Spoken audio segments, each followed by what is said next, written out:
Bienvenidos una vez más a Conversando desde la Terraza, el espacio que dedicamos a conversar con los autores de los libros Ediciones Acatlán, mismos que pueden encontrar en la librería Acatlán. En esta ocasión está con nosotros la licenciada Alejandra Morán Espinosa para hablarnos de su libro Herramientas TIC, Guía de Inicio. Bienvenida. Muchas gracias, es un placer. Muchas gracias. Para empezar, nos gusta mucho estas conversaciones iniciarlas preguntándoles a ustedes si nos pueden dar una semblanza. Claro que sí, y además tiene mucho que ver con el libro La vida lo lleva uno por algunos caminos insospechados y a veces que inexistentes, y los vamos forjando. Yo soy egresada de esta facultad de la licenciatura en Derecho, candidata a maestra en Política Criminal y diplomada en temas de tecnología, con cerca de 8 o 10 diplomados, entre otras cuestiones. Eso me ha llevado a ser docente también, ya con 30 años de antigüedad académica continuos, también orgullosamente en esta facultad. Y bueno, ser parte además de otras actividades en el Centro de Desarrollo Tecnológico como personal de tiempo completo. Dentro de la facultad, de igual manera, pues el campo docente te desarrolla en universidades privadas, públicas, en temas que en su momento conocimos porque fuimos parte de la incorporación de los mismos a la facultad. Entonces, con la llegada del Internet a la UNAM, como la segunda institución que se conectó a en México, pues bueno, tuvimos el placer de conocer equipos de cómputo para el área laboral, evolucionar con los sistemas, aprender sobre estas cosas de conectividad, y bueno, muchos corrimos con la suerte de no dejar de hacerlo. A la fecha, pues seguimos desarrollando eso, y ello nos ha llevado a realizar trabajos como crear la materia de Derecho Informático en la licenciatura en Derecho en esta facultad, que además basta decir que es la única que existe en la UNAM como tal. En Ciudad Universitaria tienen otras visiones, pero Derecho Informático para una licenciatura en Derecho definitivamente es algo que hacía falta ya cuando se creó hace casi 16 años, y bueno, que ahora se ha extendido creando más grupos y que hemos visto que fue una visión muy acertada de las autoridades, no solo de derecho, ¿no?, institucionales, porque nos ha permitido demostrarle y enseñarle, alfabetizar a estudiantes, público en general, compañeros docentes, incluso situaciones administrativas que no había forma de resolver porque no tenían precedente. Entonces, ir evolucionando con eso, la riqueza ha sido mucha. Aprendemos, alfabetizamos, somos docentes, hacemos los mismos trabajos de los valores sustantivos de la universidad. Finalmente, sigue habiendo recursos para realizar cualquier cosa dentro de la universidad, pero a veces no hay recurso humano. Okay. Y eso es parte de la formación que también tenemos, porque no solo generas recursos humanos institucionalmente a través del conocimiento, aunque es una materia optativa que ya debería ser obligatoria, y además de tronco común, no solamente para derecho. Existe la idea incluso que este texto está diseñado para derecho y no es así. Okay. Tendría que ser para el público en general, que con cierto conocimiento mínimo de estudios, diríamos que el básico ahorita, y que sepa perfectamente leer y que además le llamen la atención estos temas. Así que ser ponente, investigador, académico, docente, evaluador, nos ha llevado a trabajos incluso internacionales. Ostentamos algunos logros a través de licitaciones educativas que ha hecho el gobierno, incluso desde otros periodos sexenales, y nos ha funcionado muy bien y las hemos ganado, y seguimos ostentando eso como un gran logro. Por ejemplo, el ser la sede donde se realizan los exámenes para peritos informáticos, los únicos exámenes del Tribunal Superior de Justicia de la ahora Ciudad de México. Y bueno, eso dice el alcance y el nivel académico que logramos tener en esta institución después de haber concursado con muchas otras. Así que ha sido un gran logro, pero bueno, también un gran esfuerzo institucional, porque ser los que tengamos ese alcance, y lo digo, lo tengamos todos los académicos, toda esta facultad en particular. No podría necesariamente hablar de toda la UNAM, pero en este caso de la facultad, pues es un compromiso también. Sí. Entonces tenemos que generar hacia afuera, hacia adentro y a lo propio. Es mucha responsabilidad pararse a hablar en un evento, en un congreso internacional contra docentes académicos, otros expertos en el sector gobierno, en otras universidades, sin saber lo que se está diciendo. Sí. Hemos sido invitados por otras carreras de matemáticas, de Ciudad Universitaria, en Derecho, en posgrado, en otros posgrados, precisamente para hablar de estas herramientas. Y eso me lleva mucho pues al título del libro. Sí, claro. Por resumir de alguna manera la parte básicamente académica y de difusión. Claro, y precisamente tomando un poco de lo que nos acaba de comentar, menciona que no está nada más dirigido hacia el derecho, ¿no? En el libro usted comenta que las herramientas de la tecnología, de información y comunicación, en específico a esta materia que está en la carrera de Derecho, nos gustaría saber un poquito cómo es que estas herramientas redundan o resultan muy importantes para el derecho, ¿no? Bueno, hay varias preguntas, me parece, implícitas en esta. Empezando por esta última, ¿por qué es tan importante para el derecho? Primero, porque la materia está en primer semestre. Claro. Y más allá de las habilidades digitales que tengan nuestros estudiantes, bueno, los jóvenes en general a estas alturas, una cosa es que tengas la habilidad y otra cosa que sepas los límites o los excesos. Entonces, cuando Derecho Informático está en el 10º semestre y es una materia optativa, mucha generación escoge este tipo de materia porque es complementaria y es como muy ad hoc con su generación. Y siempre quieren aprender algo más. Y como abogados, por supuesto, ya tienen la visión de qué problemáticas podrían surgir. Muchos han sido ya víctimas, familiares, amigos, compañeros. Entonces, quieren aprender más porque saben que invariablemente en algún momento les va a tocar resolver o les va a tocar asesorar al respecto. En ese sentido, facilitamos el aprendizaje, no solo de la herramienta como tal, eso, bueno, definitivamente es el fondo del asunto, pero es el único libro que habla en derecho de esto, creado por alguien de la misma facultad, que trae implícito un uso responsable después de cada tema. Vamos, algo bastante sutil, común, no es de buscar las recomendaciones, ¿no? Las soluciones en otras áreas. Entonces, involucrarlo era importante para que esos alumnos que en su vida profesional o personal tengan algún tipo de conflicto, sepan por qué camino ir. Y aquellos que lleguen a 10º semestre se interesen por la materia y complementen esa educación un poco más formal. Sin embargo, si alguien no llega a Derecho Informático, tendría de todas maneras una herramienta, por lo menos en primer semestre, no obligada, por supuesto, pero opcional. No hay de este libro, de esta visión, dentro de la facultad. Y los que hay afuera, a veces es más por la parte comercial, por títulos llamativos, que la parte educativa, que al final lleva implícito una norma jurídica o un uso debido, adecuado, correcto, socialmente aceptable. Entonces creo que en ese sentido la intención que era esa precisamente, no solo alfabetizar un poco en los temas, dar un acercamiento guiado a todos aquellos que las habilidades superan sus conocimientos. Claro, y también mencionaba que es importante para el público en general, ¿no?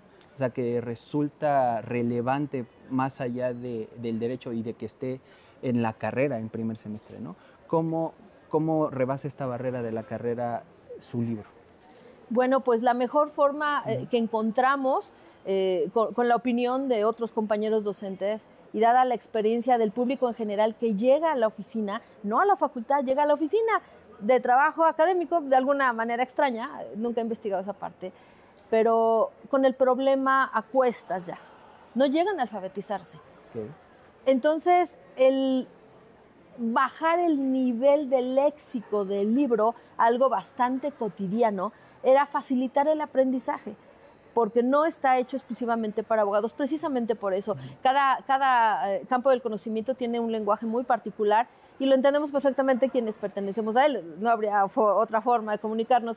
Sin embargo, era necesario llegarlo a mayor público. Entonces, si un alumno de matemáticas, ellos creo que hablan en letras y números nada más, o de cualquier otra licenciatura podría entender perfectamente lo que se está diciendo, porque el lenguaje no es jurídico, contrariamente a eso. La idea era dejar el conocimiento, la recomendación, la facilidad además para que con direcciones o con herramientas que ya conocen, simplemente leyeran el resto fácilmente del contenido, incluso sin tener que repetir el párrafo porque no entendimos. Sí. E ir inmediatamente y realizar la acción o tener la idea de que en esa herramienta, en ese entorno, en ese sitio, puede haber algo con lo que hay que tener cuidado. no nos pareció que fuera otra forma más fácil de llegar a la gente más que hablando en el mismo idioma y en el mismo nivel, independientemente del nivel educativo que se tenga. Claro. Entonces, ya un poco ya indagando dentro de su libro, menciona que, digamos, un poco extraño o contrariado que la misma tecnología, el aprender desde la tecnología, podría resultar en algunos casos velada, ¿no? O un tanto incierta. Dentro de esta incertidumbre, ¿cómo nosotros, lectores, o cómo llegamos a estas herramientas con un poco más de confianza? ¿Cómo confiar en la tecnología? Aprendiendo de ella. Okay. Porque el gran riesgo que existe afuera se conoce como infoxicación, que es la gran cantidad de información que existe, que además es tan agradable a la vista, se entiende tan bien, pero eso no nos dice certeramente quién está detrás de la información y cuál es el objetivo. Vamos, lo que se les dice a veces como padres a los jóvenes de que no todo lo que está en internet lo debes de creer, es cierto, es una realidad. Antes sucedía de hablar con las personas, no le creas lo que cualquiera te dice, entonces ¿por qué no dudar? Bueno, pues hay una herramienta también académica, acostumbrada, que tenemos que referir fuentes de información confiables. Una institución, cualquier otra institución académica, alguien de una ONG que está publicando un libro que tiene todo el reconocimiento formal y vamos bien documentado de quién es, de por qué se da el lujo de escribir un libro, porque es un lujo que, ¿no?, la mayoría lo escribimos en noches y desvelos y fines de semana. Pues bueno, poder soportar la parte del conocimiento y la responsabilidad de lo que estamos diciendo. Si bien es cierto, no todo el mundo los lee, pues bueno, quienes los lean y tengamos esa suerte, que sepan que no solamente el nombre de la universidad, que por supuesto uno atiende a él y se supone que todo está garantizado, ¿quién no nos dice que algo usado que les guste de este libro, cualquier otro, sea representado con otro nombre o modificado de contexto, sacado de contexto y publicado en un sitio web? De aquí a que el autor o la universidad lo encuentre, pues la gente puede confiar en algo para captar o cometer delitos. Esa es la verdad. Cuando se falsea la información o se descontextualiza, pues bueno, hay una intención doble, oculta, ¿no?, de llegar a algún objetivo y cumplirlo. Lo que sucede con las llamadas telefónicas, ¿no?, falsas, entonces alguien tiene una intención de algo y las personas, el común de las personas, no estamos acostumbradas a dudar de nadie. Claro. No solo en internet, sino en la vida cotidiana. Uno cree, pero bueno, a veces es un poco mejor dudar un poquito y allegarse de la información que nos puede decir en estos sitios, los mejores en este momento del libro son estos, hay que tener cuidado, sí se usa, sí, pero eso es lo menos, porque para usar la herramienta lo que necesitas es usarla, simplemente. Entonces, allegarse de esa pequeña información adicional al final de cada apartado, y los riesgos pueden ser estos, hay que tener cuidado con esto u otro, porque la gente está interesada en usar la herramienta y no se preocupa en ese momento en particular por saber cuáles podrían ser los riesgos, básicamente. Okay, sí. Y ya en particular las herramientas, en su libro menciona el proceso evolutivo de las mismas tecnologías, ¿no? Y nos causa un poquito de curiosidad desde que se inventa la computadora como este parteaguas, ¿no?, tecnológico, ¿qué herramientas, hablando de las TIC propiamente, se han inventado? ¿Hay nuevas? No sé, que nos pudiera comentar si algunas desaparecieron o algunas evolucionaron. Claro, es importante conocer los antecedentes de cualquier cosa. Y me encanta que digas la palabra herramientas, no solo por el título del libro. Sí, claro. En realidad, porque desde ahí, desde la idea de leer el título, nos damos cuenta que lo que estamos teniendo en la mano no es un libro literal, ¿no? Sí. El contenido de la información se trata de herramientas, no de armas. Estamos alfabetizando a la gente diciéndole todo lo que tienes a tu disposición es una herramienta. De hecho, un lápiz, un humilde lápiz, una llave de casa, de coche, de un candado, puede ser una herramienta si sabemos usarla, pero también es un arma. Claro. Con un lápiz le podemos sacar un ojo a alguien, ¿no? En fin, entonces, desde ahí, así que había que conocer un poco cuáles fueron los orígenes como de cualquier otra herramienta. Definitivamente, el desarrollo inesperado y veloz y voraz de la tecnología, pues ha sido un paradigma, definitivamente, en la evolución de todas las herramientas, como por etapas, ¿no? La primitiva, el vapor, etcétera. Pero esta no tiene precedente. y es tan rápida que no la acabamos de conocer, cuando ya hay una nueva o 20 más nuevas. Si algo que destacaba en el desarrollo tecnológico eran, por ejemplo, los vehículos, 1 o 2 al año, y cada año había quien cambiaba de coche y sabíamos, esperábamos la novedad. Bueno, pues no sucede así con los celulares. Salen durante todo el año en muchos modelos, ¿no? Sí. Es el mejor ejemplo de esto. Entonces, enseñar en los dos sentidos era lo más importante, y esta evolución nos lleva también a conocer las innovaciones que están en proyecto, que todavía no son accesibles a la generalidad de las personas. Y algunas de ellas ya muchos se empezaron a adecuar, a escuchar los términos, como estas herramientas inmersivas, ¿no? Que conocemos ya por separado como realidad virtual, realidad aumentada, y bueno, la parte final, ¿no? El broche de oro, que es la inteligencia artificial.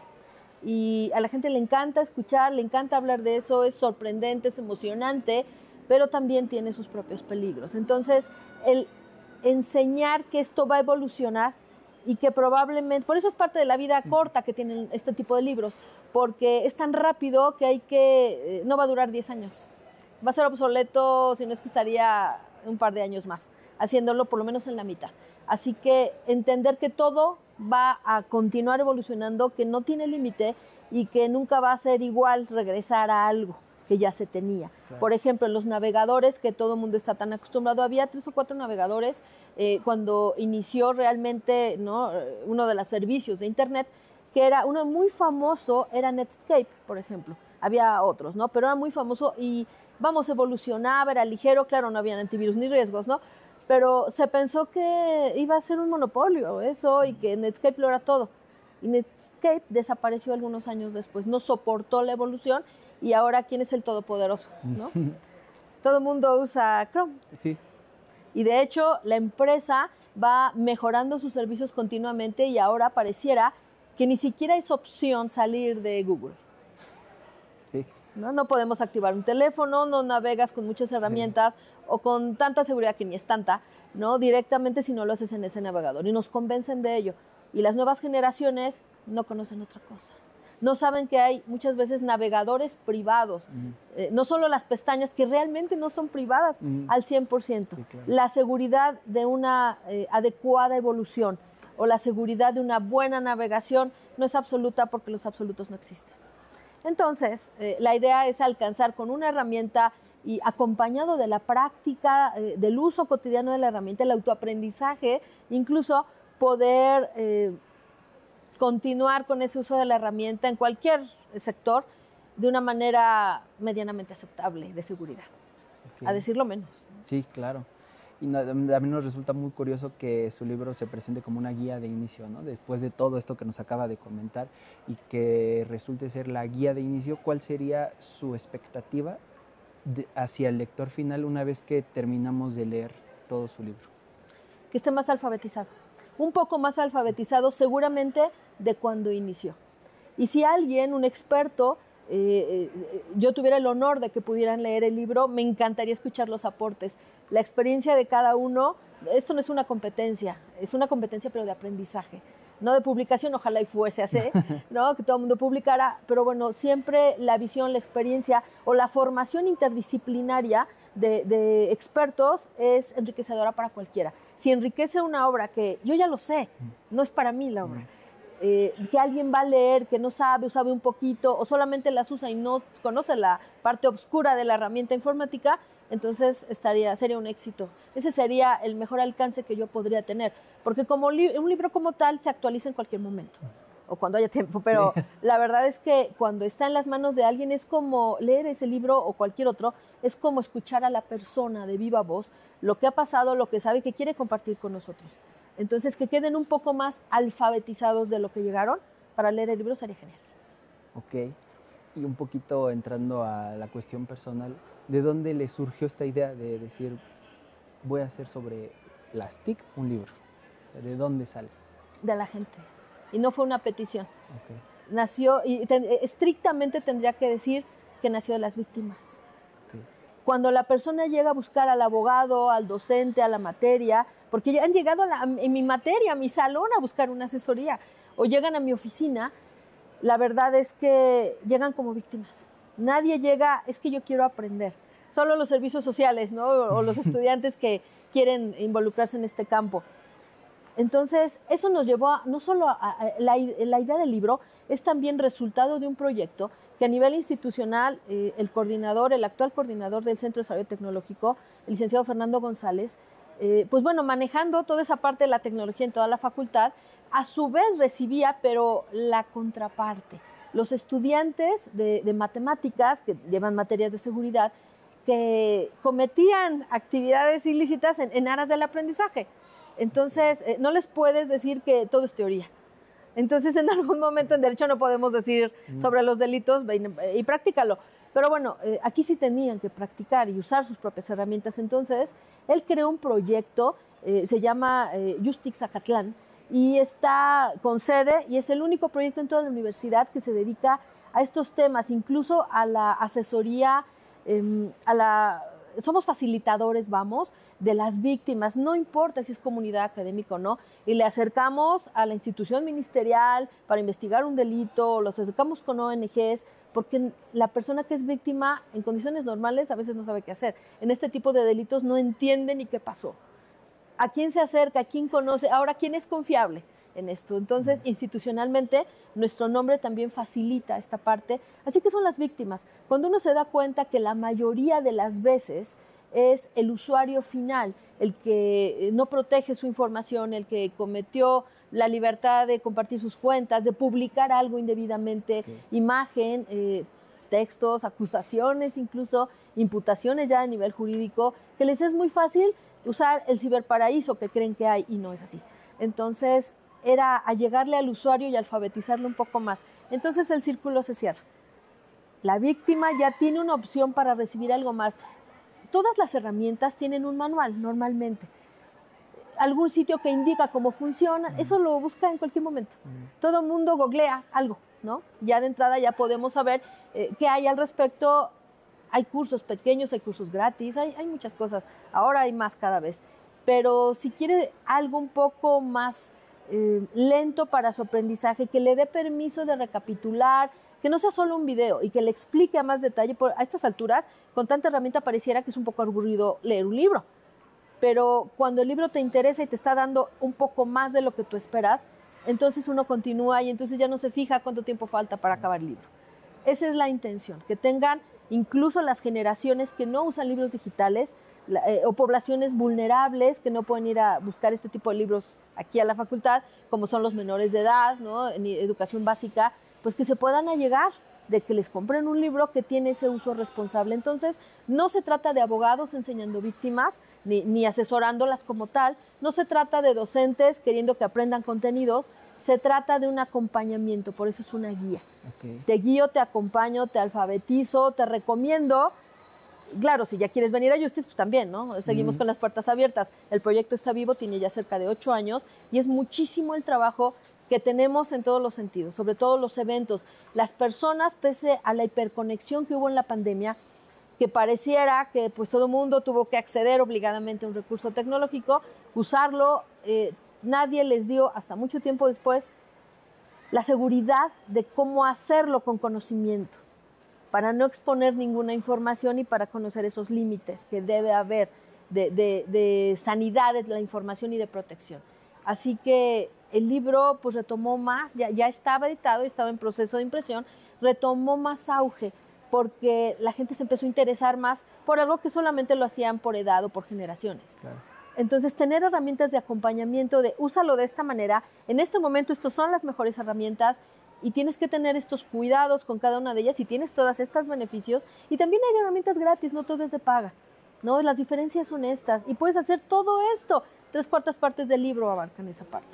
Entonces, involucra personas de la tercera edad, por ejemplo, y tenemos compañeros docentes, algunos estudiantes de tercera edad, retirados, etcétera, de corporaciones, grupos especiales, en fin, que necesitan tanta alfabetización, aunque tengan menos habilidades digitales, que los jóvenes. Entonces, esa fue la idea de, no, yo te voy a alfabetizar, no quiero decir educar, me gusta más la palabra alfabetizar, porque sería imposible abarcar todo lo que tendríamos que decirles. Claro. Así que, y te voy a acompañar en el proceso. De uno depende alfabetizarse inclusivo solo. Así que la idea no es esa, no es por eso tampoco un libro obligado, es un libro recomendado para que cualquiera pueda sentirse un poco más protegido. Está hecho por abogado, claro, por supuesto. Por eso el uso responsable. Entonces hay un plus ahí del cual no nos abanderamos, ¿no? No dice, el libro no dice esa parte, pero bueno, está implícita para que la gente no se sienta que está leyendo un texto jurídico. Ok. Y dentro de esta misma línea que llevamos, ¿cuál fue para usted la parte más difícil de todo el libro, de realizarlo? Hay dos. Los tiempos de escritura, ¿no? Que eso a cualquier autor creo que le afectan. Siempre tienes o muchas ideas o poco tiempo o viceversa. Realmente la selección de contenidos. Okay. Porque es tanto y además todo se tiene que manejar en un nivel básico, porque no es un libro encaminado, ya lo dije, a una especialidad, a la parte final de la carrera, ¿no? de Derecho, por ejemplo. Entonces todo mundo tendría que entenderlo y todo mundo tendría que usar la mayoría de las herramientas. Sí hay algunas más enfocadas a docentes, alguna pequeña parte, y que ahora, bueno, resultó que ya todo el mundo lo hace, o lo tienes enfrente y no sabes qué se trata. ¿Cuál sería un ejemplo de ellos? Las URLs acortadas. Okay. Cuando nos recibimos, por ejemplo, una URL por alguna red social de YouTube, hablemos de eso, no recibimos la cantidad alfanumérica de la dirección exacta del video, recibimos una dirección corta. Y cuando lo abrimos es efectivamente la misma información, pero vemos la dirección 4 veces más larga. Esa es una herramienta, se llama una URL acortada, que es muy valiosa cuando se escriben textos grandes o cuando solamente es una fuente de información o cuando se manda un video a través de una red social. Simplemente, la gente no le importa qué dice, a veces es, la gran mayoría a veces es ilegible, entonces simplemente pucha ahí. Pero tienen que saber que no solamente puedo mandar un video, puedo mandar cosas mucho más peligrosas y riesgosas para robarles las informaciones. Imaginemos en un celular, una URL acortada. Uno automáticamente, ¿no?, le da clic y entonces podría estarnos descargando algo y nosotros pensando que no se ejecuta y robándonos la información. O copiándola, porque no nos desapoderan, jurídicamente no nos desapoderan. La copian y la mandan a otro lado con nuestro propio internet. Entonces, entender que eso también es un riesgo. Cualquier cosa puede tener un riesgo. Un código QR ya no alcanzó a entrar en el libro, pero ahora sí lo podemos mencionar porque además fue muy común usar, dada la distancia en la pandemia, códigos QR para menús, para comunicación, para redes sociales. Pero en un código QR puede haber una dirección maliciosa. Y no se nota, a lo mejor ni lo sabes, la lees, no te das cuenta, descargó algo, ay, no leyó el código, o no hizo nada, no tiene nada, o hay una imagen, una caricatura detrás, y la verdad es que está descargando algo. Claro. Podríamos hasta mandar pornografía infantil por esa vía. Sería gravísimo. Y no hay nada que evite que leas un código QR más que el sentido común. Es más, nos obligaron a leer QRs para hacer pedidos de muchas cosas. Entonces, esa es la parte oscura que la gran mayoría de las herramientas tiene. Claro, no tiene que ver con la herramienta, tiene que ver con la persona. ¿Cómo usamos las herramientas que tenemos? Entonces, era necesaria toda esa parte y fue muy complicado escoger cuáles sí, cuáles no. Y seguramente omitimos involuntariamente algunas. Y cada vez hay más herramientas. Entonces, cambiarán de nombre, cambiarán de desarrollador, realizarán más actividades, ¿no?, para facilitarle, se dice amigable, al usuario todo lo que no sabe. Pero ninguna de ellas nos educa, ninguna de ellas, nadie en su sano juicio como desarrollador diría, esto puede ser peligroso, ten cuidado, porque entonces a lo mejor el usuario ya no lo usa.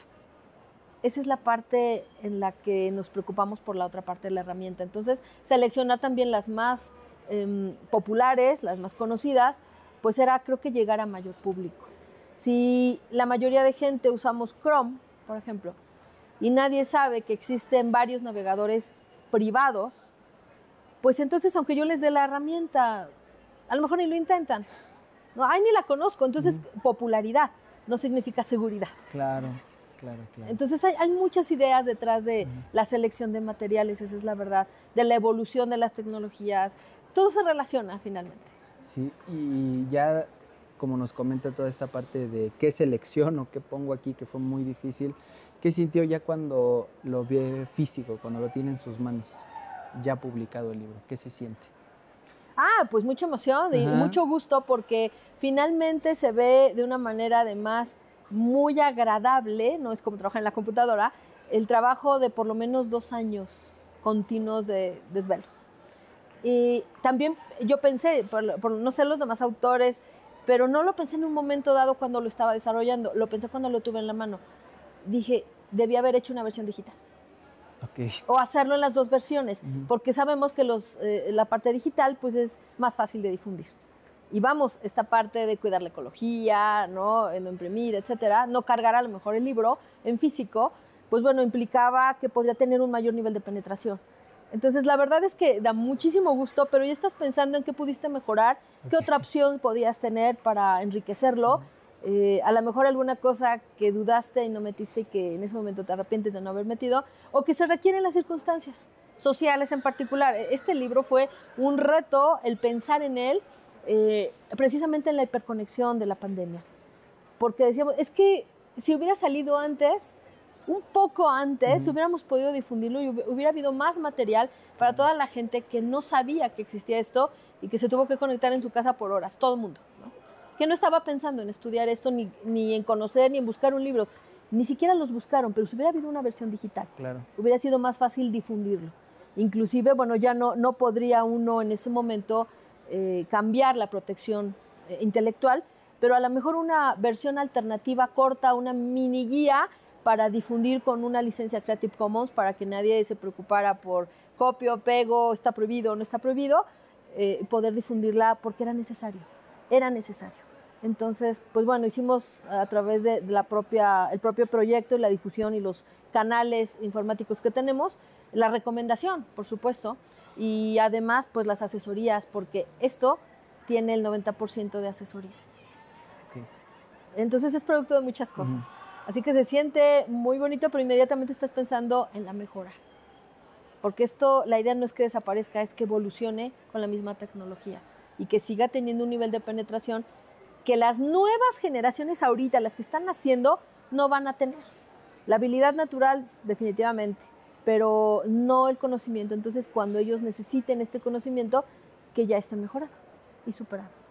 Ok, ya para ir terminando un poquito nuestra entrevista, también nos gusta que, pues desde su perspectiva como autora de este libro, ¿qué le podría decir a todos aquellos que están buscando o que quieren escribir un libro especializado igual y de este tema o de algún otro tema? ¿Qué consejo les podría dar? Que lo hagan, para empezar, que lo hagan. Hace falta el conocimiento y la difusión, y si no es en una versión impresa, que es una versión digital, pero que sepan muy claramente que es una responsabilidad, no solamente el que el trabajo sea útil, que se vea bien, ¿no? Eso muchas veces es nada más producto de la parte editorial, ¿no? El que sean responsables de lo que están escribiendo, porque una sola persona, que se allegue de ese conocimiento tendrá probablemente un impacto en su vida y lo va a recomendar o va a replicar ese conocimiento que hay dentro o esa recomendación. Pero cuando no se dice con fundamento, correctamente, ni responsablemente, entonces estamos contribuyendo a la desinformación. Y con eso a muchas otras cosas, incluso que pueden caer en la parte delictiva.